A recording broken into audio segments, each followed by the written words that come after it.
My name is Ariana Soto. I am the Deputy Director over at Coding It Forward, which is a nonprofit focused on building early career pathways into public interest technology. I'm your moderator for today's session. It is my pleasure to welcome you to today's FormFest 2023 session titled Demos, Forms in Boston, Massachusetts, and Seattle, Washington, two fabulous cities, in my opinion. This is a 1-hour session with two exciting demos. Our first speakers are from the city of Boston, Massachusetts, and they'll present for 20 minutes. And then we'll pass to our second group of speakers from the city of Seattle, Washington. And then we'll save the last 20 minutes for a joint questions and answer session with our two groups of speakers. So if you have a question during the presentation or during the Q&A period, once we open that up, please use the chat box and we'll moderate the questions out loud so the recording captures the question answer. Feel free to drop questions as we're going along, and we'll be collecting those for the Q&A session. But without further ado, let's get started with our first demo titled Building Gender Inclusive Forms in Boston, Massachusetts. I'll turn it over to Paul Chong, Candice Wen, and Stephanie Cariello, who will get us started by sharing their formative form story. Take it away. I am so excited to be here. I think I speak for all of us when we didn't think that there was a conference dedicated to forms, and that is just fantastic. So a formative moment for me is the fact that we are here now talking about forms with people who care about it. So with that, I will hand it over to Candice. Hi, I'm Candice. I use she and her for pronouns. I am the Community Relations Specialist for the Mayor's Office of LGBTQ+ Advancement. I guess I'll go next. My name is Stephanie Cariello. I am a product manager with the City of Boston Digital Service. I use she, her pronouns. So we're going to talk to you today about the ways that we have made changes to our marriage intention or our marriage application forms and the marriage certificate that we issue. Behind us is where we perform some wedding ceremonies in City Hall. So you're at the place where the magic happens. And this is such an intersection of bureaucracy and government and people's lives. And not just people's lives, but a really important and meaningful moment in people's lives. So I wanted to set the stage for that. And Candice and Stephanie are going to talk through kind of the origin of the changes that we made, some of the ways that we went about implementing the change in our process. And then I'll wrap it up with what that translated to in practice. So Candice, I'll hand it over to you. So we are from Boston, and while Boston is very inclusive for the queer community, the reality is that LGBTQ folks still face a lot of marginalization and discrimination, and that is through either homelessness, poverty, discrimination by being misgendered, mental health, fear of belonging, and the list continues to go on. And one way that we wanted to maybe address that is to look at how the relationship with City Hall or government is with the queer community. So we want to make sure that all forms, all government forms, all certificates were all gender inclusive. In 2022, then our mayor was City Councilor Mayor Michelle Wu, passed a gender ordinance where it says that all forms needs to use gender inclusive languages, and additionally adding a gender X for non-binary folks. So next slide. And then as you see, this is one of our marriage license intention forms. The forms at the time only had 2 gender designation, which forces constituents to choose a gender that may not be applicable to them, something that they might not relate to, and there was no options to decline. And so we were looking at the marriage license first. And then... But I would also add that this form has looked pretty much the same for about 100 years, but our values have changed. Right.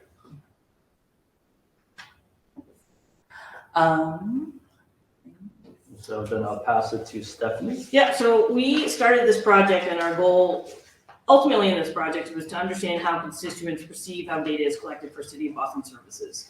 And, we wanted to focus specifically on the marriage license process, so we wanted to really narrow the focus so that we really could understand and get folks' observations and conversations going around how this would affect them. And obviously, some of the stuff that we have learned will go across all city services, but our goal here for this particular project was to focus on the marriage license process. So we really took a human-centered approach to this project. And as I said, it was more about having conversations with our constituents and making observations of what they perceived as, their interactions with City Hall around all city services, but specifically, we wanted to understand what the LGBTQ experience was around some of these issues. So our work stream included, but was not limited to, and I'll go through some of this stuff in the next couple, more in depth in the next couple of slides, but we did a literature review. We had constituent focus groups regarding gender collection. We did an engagement with USDR to do an end-to-end user experience research. And then what we wanted to come out of this was to draft at least what we were calling a gender collection playbook at the time for all departments. So they could take what we learned and apply it to the work that they do. So the research approach that we took, we did a couple of different things. So first thing we did is we wanted to look at what other cities were doing. So we looked at New York and New Jersey, Austin, Texas, Denver, Seattle, who was going to be our co-presenter here. And, what we found is that really it varied across the country. But ultimately, the collection was either optional or it was non-existent, or other cities gave their constituents more choices on how to identify. So we felt like, we really needed to come up to that level in terms of what we were doing here in the city of Boston. The other thing that we did is that we did a lit review. So we had a fellow from MIT who is now graduated and working with us in a different capacity, very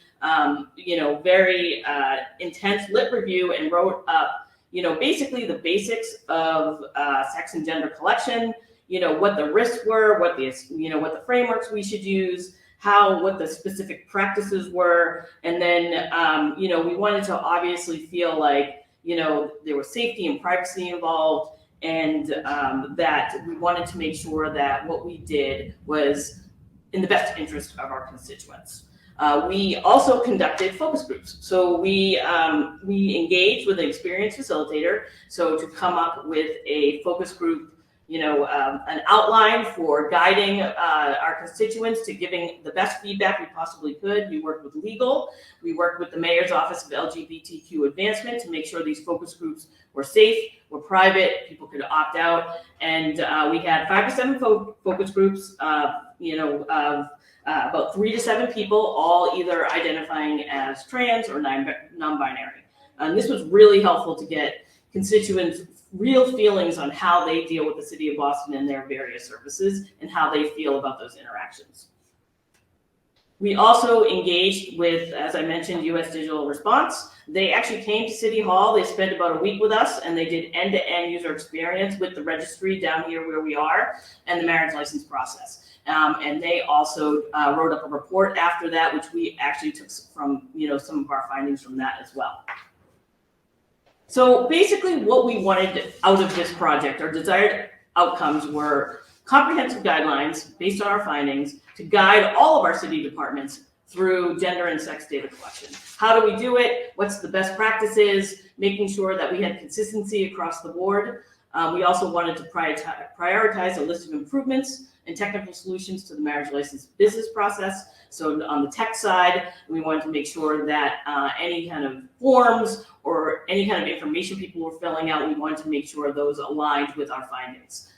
And then, of course, we wanted to make recommendations for the language change on the marriage license. As you saw before, it was either male or female, and there wasn't much in between. So we wanted to make recommendations on what we wanted to change there. So our findings, and I think Candace is gonna start with this. Yeah, so some of the findings that we saw, there were a lot of common things that happened. We had a total of 7 different focus groups with individuals, different individuals in each group.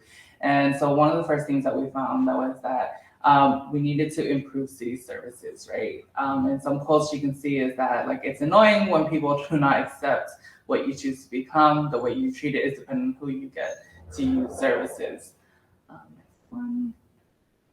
Safety is also a big thing. People are concerned on how their safety is impacted if they were to disclose their gender identity. And so part of that playbook or that guidebook that we were suggesting is like, if asking about gender or people's sex were important to the work, if it's like needed in the work, then do it. But if it's not necessarily needed or it won't impact any day-to-day activities, then maybe suggest not using it. And I think I like to just add a little bit more to this. So the Mayor's Office of LGBTQ plus Advancement, also known as MOLA, has only been around for maybe a year and a half, and was very affirming to when I was getting onboarded. However, there were still some issues in my email or my work functions where my dead name was showing up. And so I think having these focus groups of needing city services to change was very important because we wanted to make sure that, and thanks to Do It, of course, that getting this name through a dead name through HR is similar to a constituent getting this name or a dead name or misgendered while paying for like a parking ticket, for example, right? So both experiences are equal in a sense that misgendering happens. So we wanted to make sure that we're aware of that. And so one of the big findings that we, that came out of these focus groups and some of the other research that we did is that, language matters.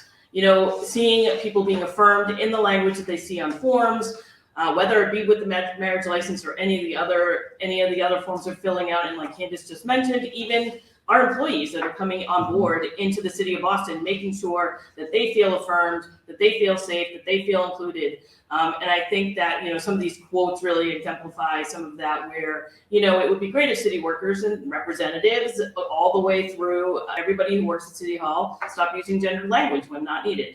When there's not any other options on government forms we find besides male and female, leaves out a whole host of our constituents. And it's important to leave room for folks who are still questioning their gender. This is a very fluid process. Things change all the time, and we have to be ready to make those changes when needed.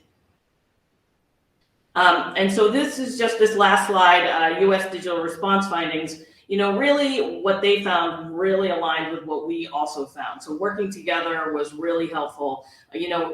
Some of the important things that they found aligned with some of the things we've already spoken about: safety and privacy, equal rights, having a safe physical space, affirming identity. I've included USAR did do a blog post on Medium with their findings, so that you can find that and read all of the work that they did here on that project to help us complete this work.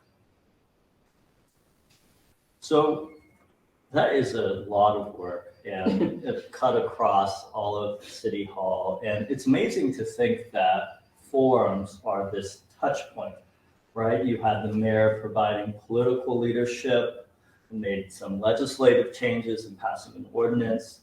You had USDR, the mayor's office of LGBTQ plus advancement. You had Do It. So we had all of these groups come together to make a change, not only in our broader policies, which we'll talk about, but also in this one forum. So about 10,000 people come to Boston City Hall to apply to be married every year. And this marriage intention, this forum, is the medium through which the government touches our constituents.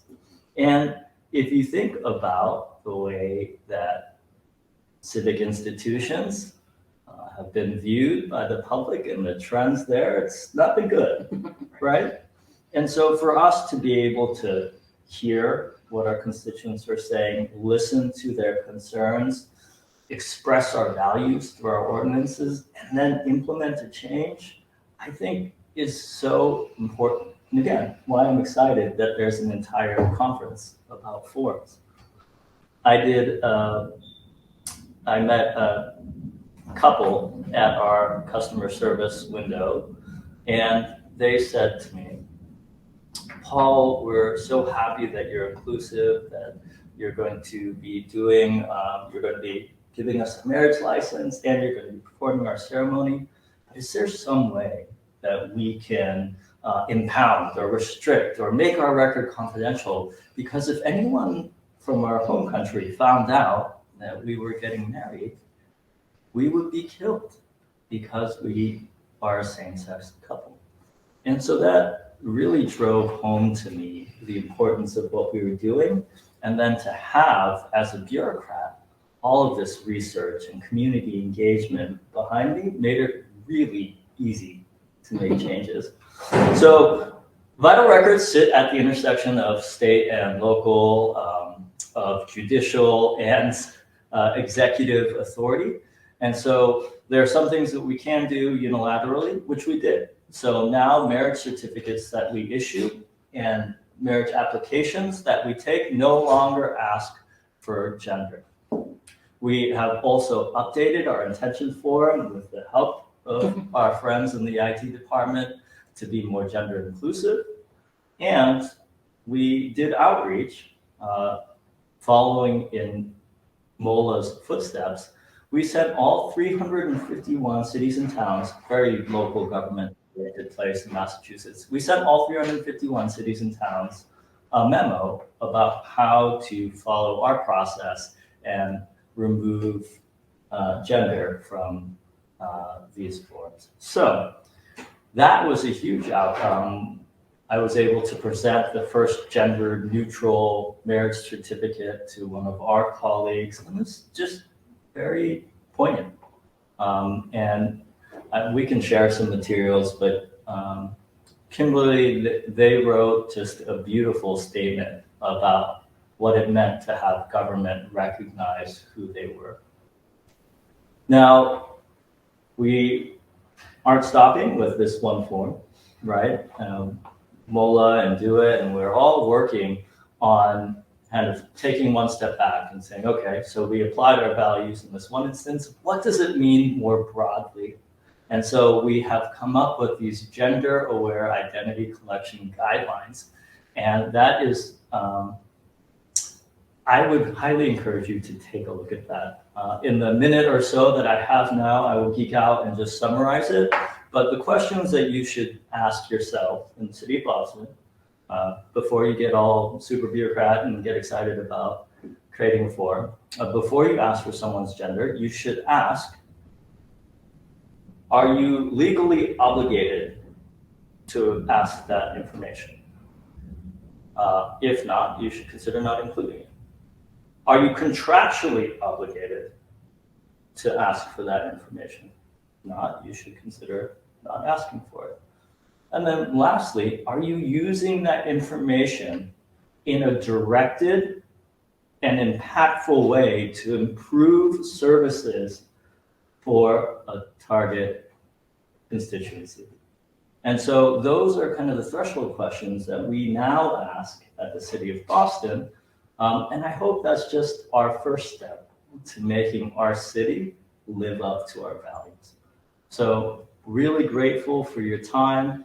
I'll hand it over to our wonderful colleagues in Seattle and look forward to taking your questions. Thanks, Boston. Appreciate that. Thanks, Paul, Candace, and Stephanie for a fabulous presentation. If you have questions for them that you don't want to lose before we pivot to a new form, please drop those in the chat and we'll hold those for our Q&A. But with that, I want to transition to our second demo titled Forms on the Fly, Low and No Code Tools Used in Seattle, Washington.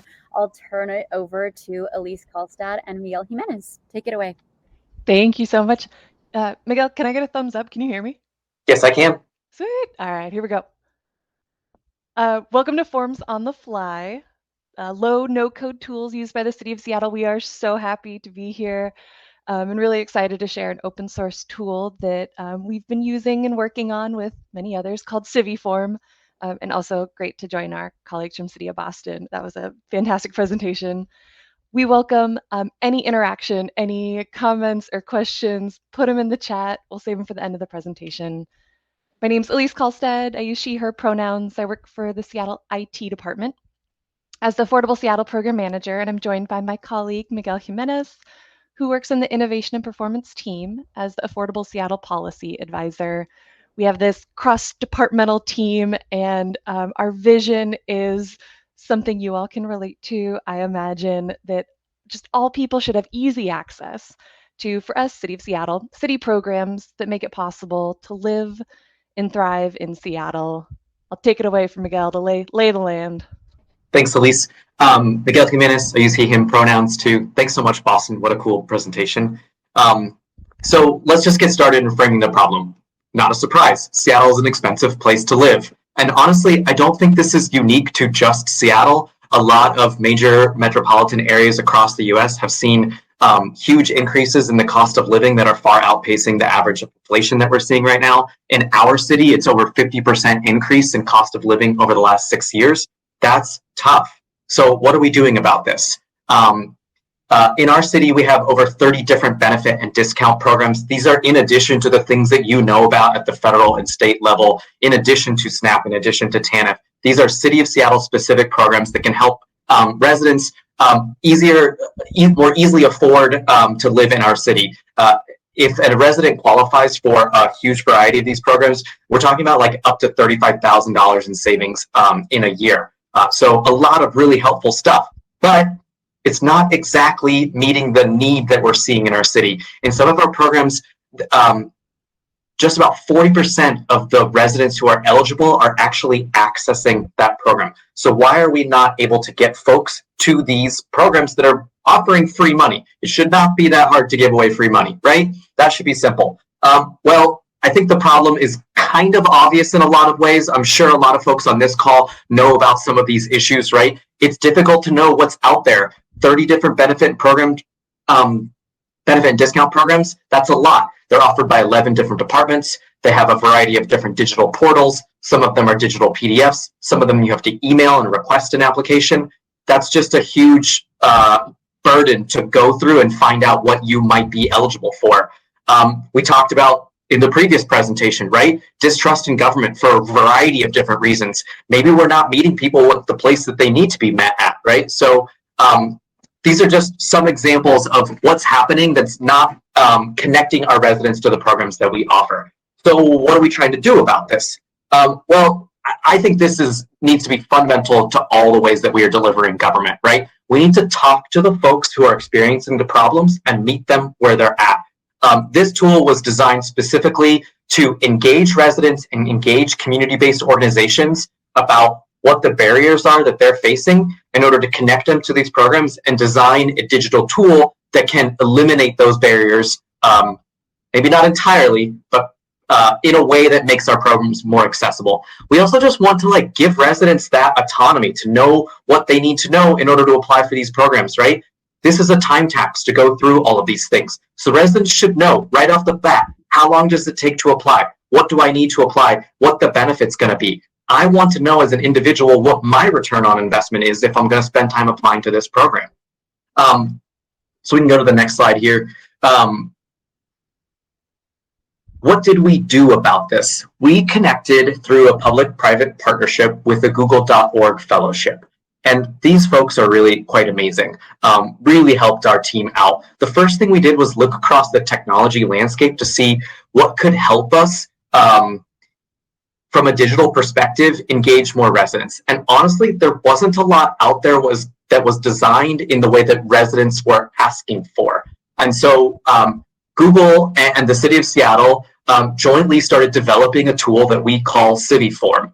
Google provided a lot of upfront resources for us that made it possible at the municipal level to kind of take this risk. We know as governments that we are risk averse, right? And getting your budget office to agree to pay for a brand new tool that's never been invented before, or never been tested before, that's a challenging proposition to say the least. So Google really brought in a ton of resources. Over 13 full-time employees were dedicated to this project early on to start building out this tool.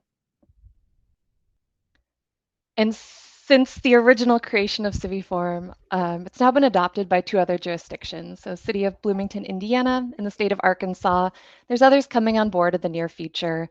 But the cool part of this is it's an open source project and we operate as a single team. We have product stewardship from Exegy. We continue to have really strong collaboration from Google.org fellows embedded within some of these other civic entities. And really any improvements to CiviForm by one group, it benefits the rest of us as an open source tool. So if the City of Seattle engineers make a new feature, it benefits residents of Bloomington and state of Arkansas and vice versa. So we'll have contact information at the bottom at the end of our presentation, but it's open source tool. Anyone can replicate the code and tool within their environment.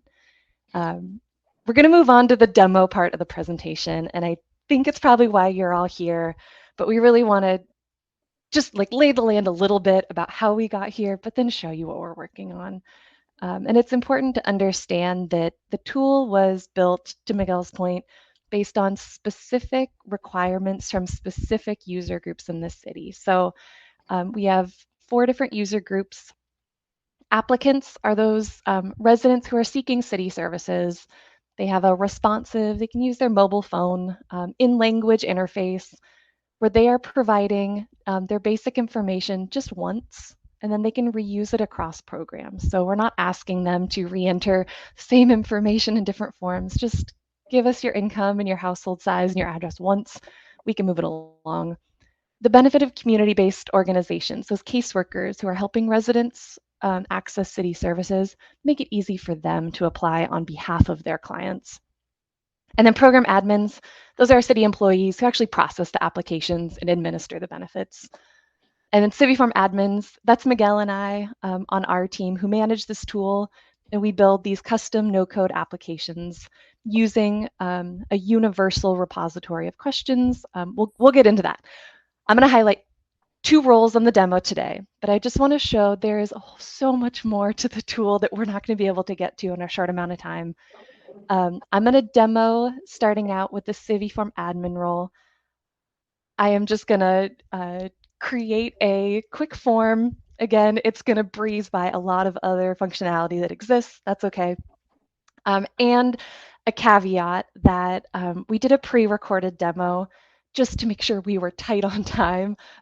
Reach out if you ever want to see like the full shebang, and we're happy to show you. But I'm going to show as a CiviForm admin, I'm just going to build a form. The benefit of CiviForm, so this is again tied back to research from the very beginning, and we validate our research with residents and users, community organizations. About every month we do some type of user engagement. No code. We use universal questions, which is not a universal form, but we use things like we ask address, income, name, the basic information the same way so that we can make it easy for residents to not tell us that information all over again. We can move that data across forms. I'm going to show that we can do custom questions where needed, eligibility conditions, save residents time if they don't qualify. I'll show very quickly how we do status messages for staff to be able to give updates to residents as they're going through the process. I'll point to where we put translations because we're able to translate in our 8 top languages spoken in the city.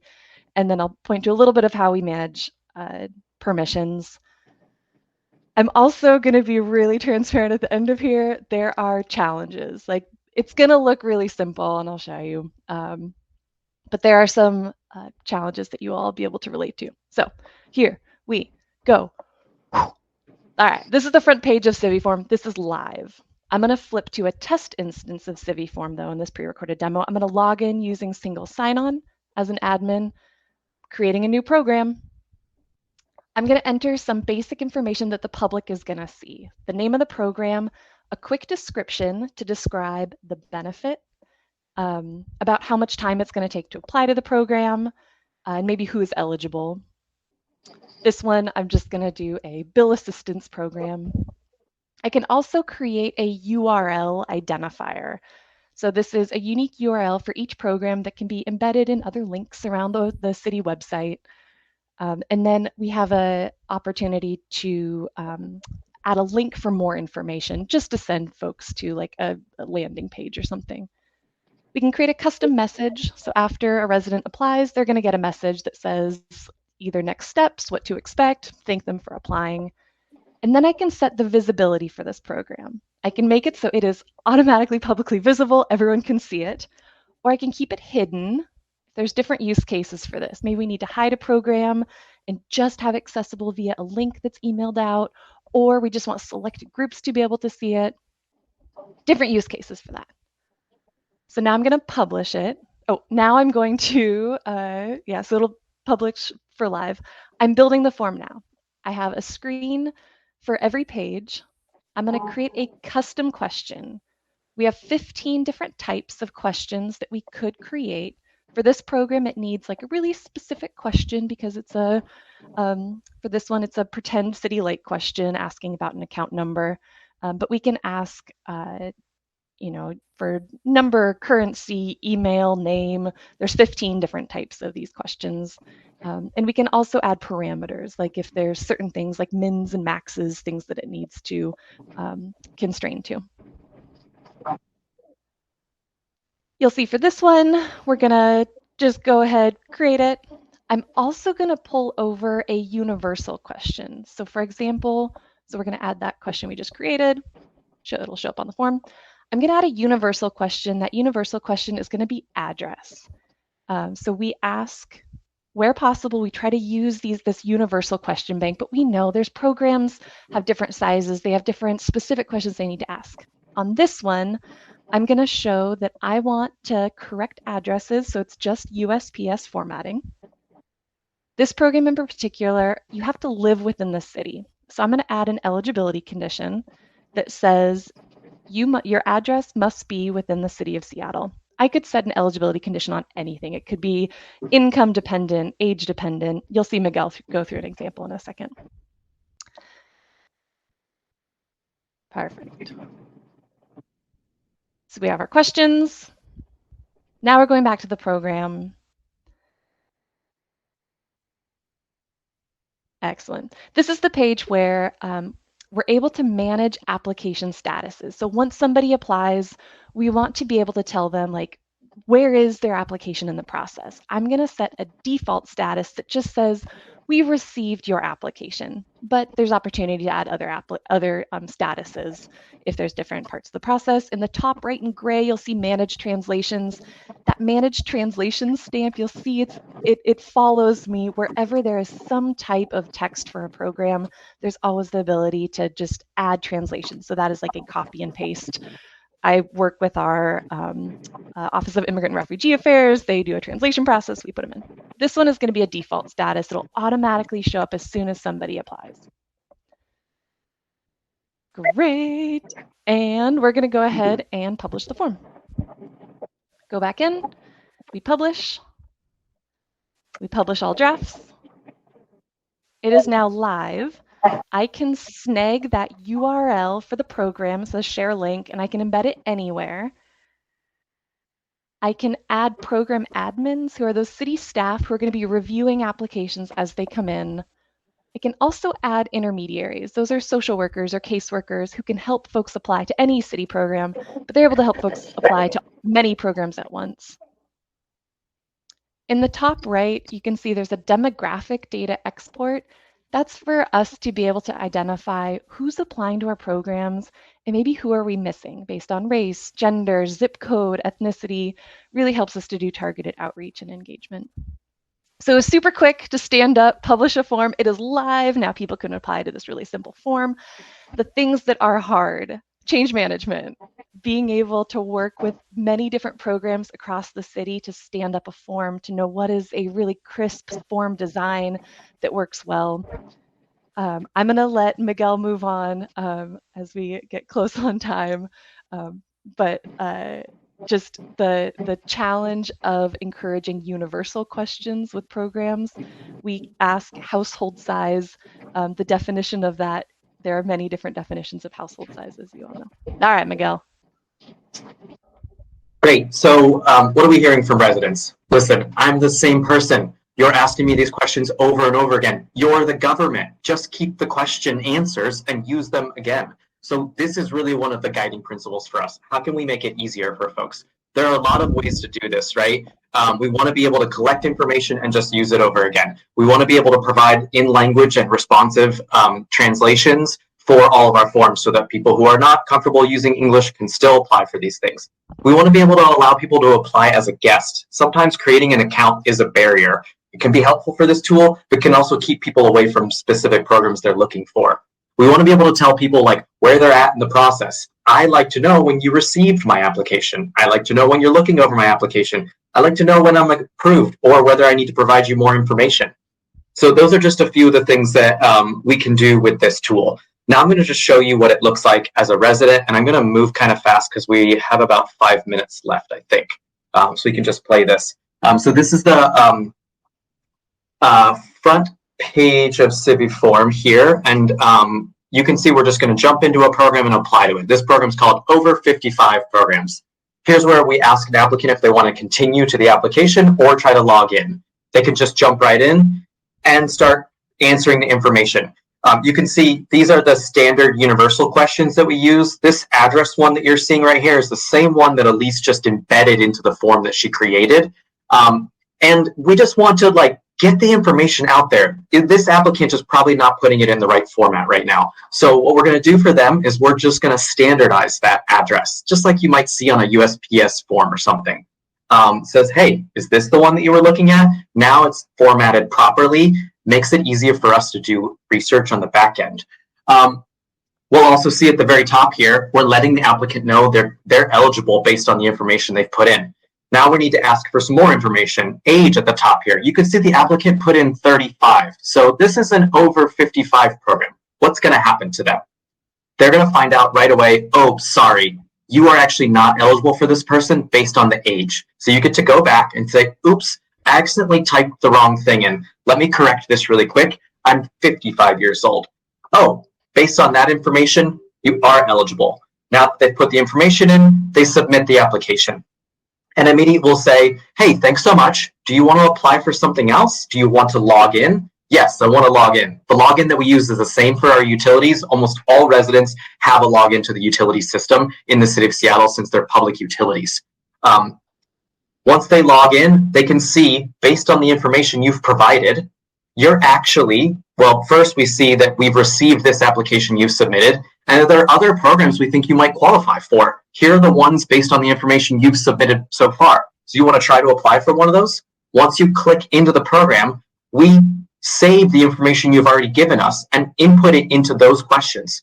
Boom, you can submit another application right off the bat. So this is a way to just really streamline that process and try to take a lot of that time tax out and a lot of that cognitive load that we put on our residents by just trying to automate simple aspects of the form. So what are our next steps here? There's a lot that we need to build, right? Our daycare, so our preschool program right now would love to have a mapping function so folks can know which preschool they want to go to. This is going to be new features in the platform, and these new features do require code, unlike the current features that we have right now. We need to bring more programs at the City of Seattle onto this platform. Right now, we only have about 7 programs that are live out of the 30 programs that we offer. So we are actively bringing new programs on. That's that change management that Elise talked about.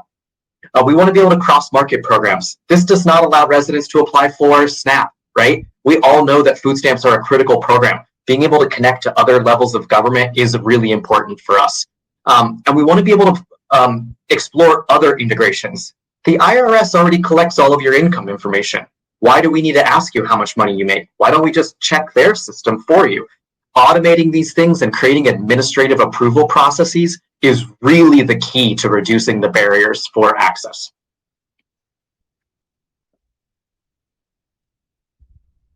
So here's more resources. If you want to get in touch with us, if you want to learn about this platform, it is open source. We want you to use it because if you use it and contribute to it, we also benefit. And when we contribute to it, you benefit. That's our favorite part about this. We want to leverage the resources we have and share them with others. So please, please, please reach out, email us, ask us as many questions as you have. Oh, wait, I'll just copy and paste it into the chat. Have a few seconds if you wanted to say something else. Oh, I meant to keep that slide up for the slide up. Okay. Well, lovely. Thank you both for that. If the city of Boston wants to pop back on, we're going to move on over to the Q&A portion of this session. We have so many people in this session. Thanks everyone for joining. I'm sure there are a ton of questions. So if you have any, please drop them in the chat. We're going to start with some of the ones that have already come in. But we'd love to have fruitful discussion. So I'm going to start with a few of the questions from Seattle, just because you all were just speaking. It would be helpful to just kind of continue on. One question that came in is, what no-code tool did you use to build this? So the Go ahead, Elise. So the platform was built, so we leverage our existing like city systems where possible. The code is, you can see our whole code repository in GitHub. But we're tying into like identity management. We're using our existing city identity management. For data storage, we're using AWS and our government tenant. Like it's all whatever government entity, you just tie into the existing structures, and then it's a Java-based code. Incredible. You won't be able to necessarily show this, but the question for Seattle is, could you also show the errors users would see if they don't meet validation requirements? From Martha. Yeah, Martha, that was that part that we showed there where the resident put 35 years old and then they found out that they weren't eligible for that program. Gives them an opportunity to go back, edit the answer they might have put in if it was a mistake, and then proceed through the form. So we're trying to embed eligibility at the top of each one of our forms. So we're not wasting people's times asking them to submit something and then requiring us to review it and later reject that application. We want to make it as timely as possible. Amazing. Another one for you, Seattle, and then I have some questions for Boston. What are some of the barriers Arkansas and Bloomington had when adopting CiviForm? I could see security and legal having questions about personal info. Go ahead, Elise. Yeah, they could actually speak better to it. I don't know all the barriers they experience, but all of us go through like the normal project stage gates to make sure that we're passing security, privacy, compliance, legal, just like any other technology project. But here's I put all of our contact information in the chat. If you reach out just to the email for the CiviForm project team, we all get to see stuff as it comes through, so they could speak more to that. Sorry, Brendan. Amazing. Question for Boston from Elise. How did you recruit individuals for the focus groups? How we recruited for folks is with the Mayor's Office of LGBTQ plus Advancement. We did a lot of like our newsletter, we did social media outreach, we had an email list of a lot of community organizations. So just asking them to reach out to constituents or folks that they know who might be interested. We were also able to compensate them through a gift card as well. So people love incentives. So. Thank you. Thank you for that. Question for Boston from Vicky Pridgeon. Beyond the USDR research report deliverable, did that partnership facilitate any additional capacity building or sharing or soft outcomes that y'all might be able to speak to on behalf of the City of Boston staff? So I think it was a great introduction to process improvement. And a lot of the kind of deep in the guts functions of government often are updated in a very incremental way. And so what that means is you'll ask someone, well, why do we ask for a driver's license every time someone asks for a birth certificate?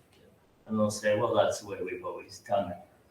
And so to have an outside voice ask questions about what it is we're doing was really valuable in showing the staff here, kind of in the basement of City Hall, that there are people who really care about how our work is done.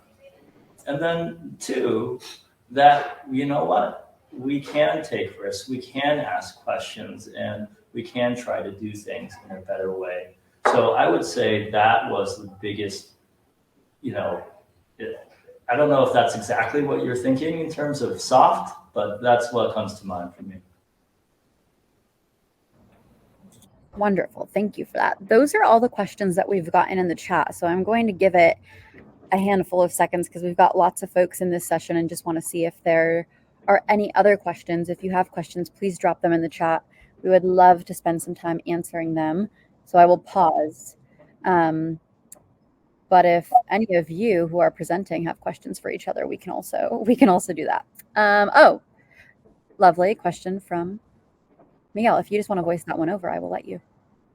Yeah, I was just responding in addition to Okay. Stephanie's question about the no-code aspect of our tool.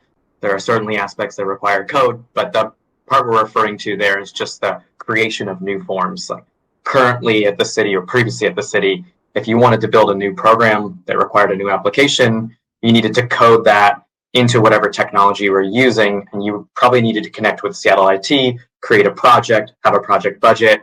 All of that is stuff that we're eliminating with the specific form building aspects of CiviForm. I'm curious, Elise and Miguel, have you had outreach with the federal government, like SSA and USDA? Next on the roadmap, we've done just tiptoed in, but we would love any guidance if other folks have had success doing this. We'd love to learn from y'all. Fabulous question. We have a question coming in from Brendan for Seattle. How do you balance adding new features that require code with the advantages of no code like mapping? That's a good one. We had it recently where we really want to be able to do like text formatting within CiviForm. Like I want to be able to like make certain words like bold or add a color or something like that. And so the engineering team was working on like, is there a way that we can make this like really user friendly so that I'm not in the background doing like some HTML coding trying to get it down that like it really is a good user interface. So there's a balance. The like tenet of it is I am not a software developer. The engineers are making it so that I don't ever have to be a software developer, and really following that, just make it as simple as possible.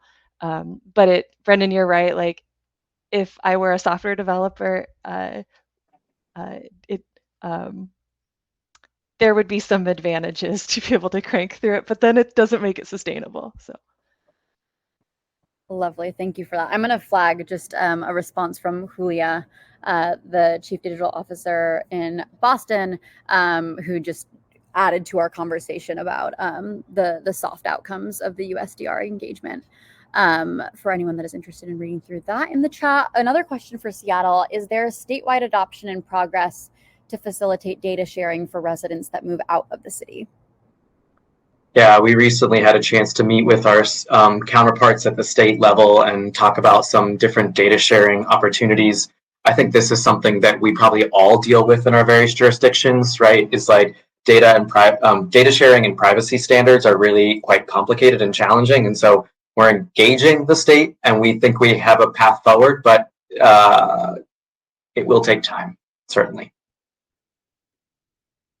And then Martha, I think as far as like if folks move outside of the city, there could be other opportunities to like low barrier, at least do a handoff to like the next city, or just to show like, hey, we don't manage these other resources, but like here's the other things you might qualify at these other levels until we can get a more robust integration. Another question for you all in Seattle. Why do you allow Why do you allow a user to move to the next page when the validation could appear on the next page, on the page they enter their age 35, rather than going back to edit? Let them edit as soon as they've clicked save. Really good question. Our pages are not dynamic. It requires an action in order for the system to trigger a response, if that makes sense. So like I actually need the user to click something for the data to do a validation and come back and give them a response. That is a good specific question. That's a great one. I feel like those are the things that you're like, how? And it's just helpful to know that how people had to tackle that. There are definitely barriers like that you just sometimes can't get around. Cool. I think we've got some good responses going, but not questions. So I think those are all the questions. I will again take a pause for a bit because I know a couple more rolled in once we took a pause before. We do have 10 minutes left in case anyone wants to hit us with some questions. Otherwise, we will close early. Any last thoughts from our speakers that you feel like you didn't get to share with the time crunch, or things that you wanted to say but didn't, or responses to these questions and the conversations that we've been having? Come visit us in Boston, Seattle. Yes. I really loved the presentation from Boston today. Thank you all so much. I think this is like exactly the kind of relationship that works so well. With CiviForm, we try to standardize these questions. So something like a question about how we're collecting gender information, we're not the right folks to do that research and make that determination. But once it's made by a group of folks at any municipal level, we can adopt that as the core standard and then implement that across all the forms that use this application. So this has just been super educational for us and really helpful for the way we continue to think about universal questions with this technology.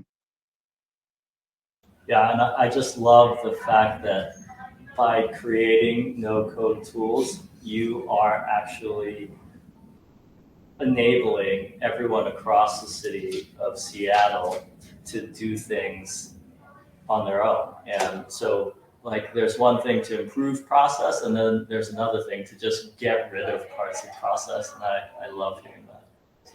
Yeah, and just to piggyback on what we talked about today, this work is not completed. We're not finished. We're continuing to improve. We had some great fellows from Coding It Forward over the summer, and the improvements to the marriage intention form. We're making improvements right now. We're working on it in this quarter to the marriage intention form, and we're doing a lot of other work for the registry to make all of our forms inclusive, which has been just great. And they've been so helpful in helping us do that. Oh, I like stuff. Thanks for that call out. I will make a mini pitch that we have worked in Boston, and we'll be bringing our first fellow to Seattle this coming summer, which is very exciting. So it's a mini pitch for early career talent with my team over at Coding It Forward. Is anyone? The marriage intention form, we're going to change the UI is all based on their recommendations. So hopefully that's incredible. By the end of the quarter. Always exciting. So if anyone's interested in that, I'm happy to talk. But question came in from Brendan for Boston. Are there any other cities looking to copy your work? May have missed that part of the talk if you had covered. Yes. So we sent a memo out that said, here's what we did. Here's what the state law is. Here's what you can do without waiting for the state to go through their policy process. And shortly after, Somerville, which is a major city just north of Boston, announced that they were making those changes. Cambridge, which is our sister city to the north, is also planning to implement those changes. So there's a number of cities and towns that are following suit, and we're just really, grateful for that. Thanks for the question. We'll pause again. We have just about 5 minutes. And if not, I will wrap this up a few minutes early and give everyone back some time. But this has been fabulous. Thank you to all of you for sharing the work that you've been doing. This is awesome. And thanks for all the questions. Always very fun to have good, fruitful discussion after presentations. So appreciate your engagement as well. I'm not seeing anything. I will keep an eye, but I will wrap us up. And if a question comes in, we will answer it. But thank you again, everyone, for joining today's session. And a special thank you to Paul, Candace, Stephanie, Elise, and Miguel for sharing their time and their expertise with us today. This is a reminder that we have another 30-minute break until the closing fireside keynote. So you can take advantage of our networking opportunities during the break by navigating to the networking space on the left side of your screen to be randomly paired with another attendee in speed networking, which is pretty fun. But before you leave for the break, we want to highlight our feedback form that will be circulated throughout the day. We'd really appreciate if you could take a few moments to complete the brief feedback survey, which is being dropped in the chat. And we ask that you only complete this feedback form once, though. which is great. And would welcome any and all feedback on how we can improve this event in the future. You can return in 25-ish minutes to ensure you can log on and access the next round of sessions. But thank you all for being here. Thank you to our speakers. This has been so fabulous. I know I am always so excited and feel very encouraged to get back to my inbox and do the work that I'm doing when I hear really successful stories of work that's being done. So appreciate all of you sharing your time, and I will wish everyone a wonderful rest of their afternoon or evening, wherever you might be. Take care, everyone.